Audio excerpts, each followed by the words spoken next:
toda a minha infância, algo inexplicável esteve ao meu lado. Algo que, por mais que o tempo passasse, nunca conseguia apagar da memória. Meu nome é Elisa, e nasci em Matelândia, no interior do Paraná. Uma cidade pacata, cercada por mato, colinas suaves e ruas de chão batido. Foi ali que meus sonhos tiveram início. Desde muito pequena, por volta dos 5 anos, eu sonhava sempre com o mesmo rapaz. Ele era sempre igual, cabelos castanhos ondulados, olhos marcantes e um sorriso que me transmitia uma estranha sensação de tranquilidade. Nos sonhos não havia nomes, nem palavras, mas os sentimentos eram evidentes: afeto, ternura e uma saudade que parecia vir de muito antes de mim. À medida que fui crescendo, os sonhos continuaram. Quando completei 12 anos, meus pais decidiram se mudar para Matinhos, no litoral leste do Paraná, por conta de um novo trabalho que meu pai conseguiu. Acreditei que com a mudança, os sonhos desapareceriam. Mas não, tornaram-se ainda mais intensos. Na nova cidade, repleta de praias e neblina nas manhãs, o rapaz passou a aparecer com mais frequência e os sonhos ficaram mais claros. Eu conseguia ver os detalhes de seu rosto, os lugares por onde andávamos juntos, até mesmo os sons do mar ao fundo. Aos 15 anos, tive o sonho mais real de todos. Nele, eu e ele vivíamos juntos como um casal. Tínhamos uma casa simples com varanda, plantas no quintal e um cachorro. Foi a primeira vez que acordei com lágrimas nos olhos. Uma tristeza imensa me tomou, como se eu tivesse perdido algo que nunca tive de verdade.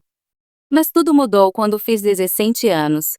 Naquele ano, meus pais resolveram voltar a Matelândia por alguns dias para visitar meus avós e tios. Era época de finados e fomos todos ao cemitério da cidade para deixar flores aos nossos entes queridos. O dia estava cinzento, e um vento frio cortava as alamedas entre os túmulos.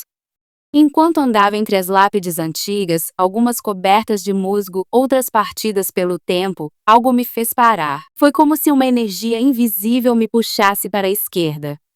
Meus olhos se prenderam a uma sepultura modesta com uma lápide de mármore branco já desgastada.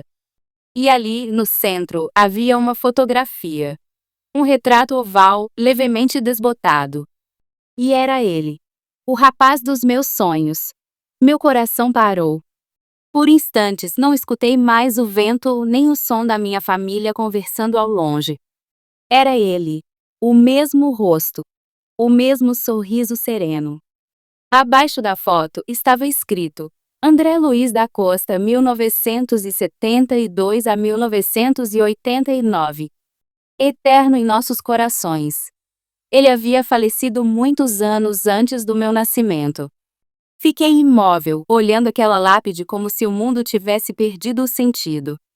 Quando minha mãe se aproximou e me viu ali parada, perguntei quem era aquele jovem.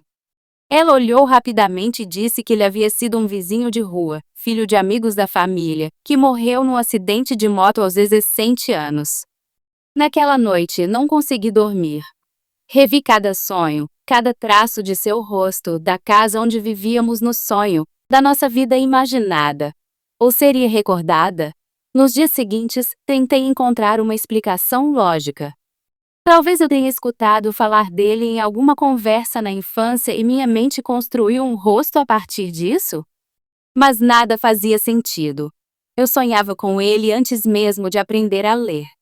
Como poderia conhecer alguém que morreu antes de eu nascer? Com o tempo, cheguei a uma conclusão. Talvez eu tivesse conhecido André em uma existência anterior.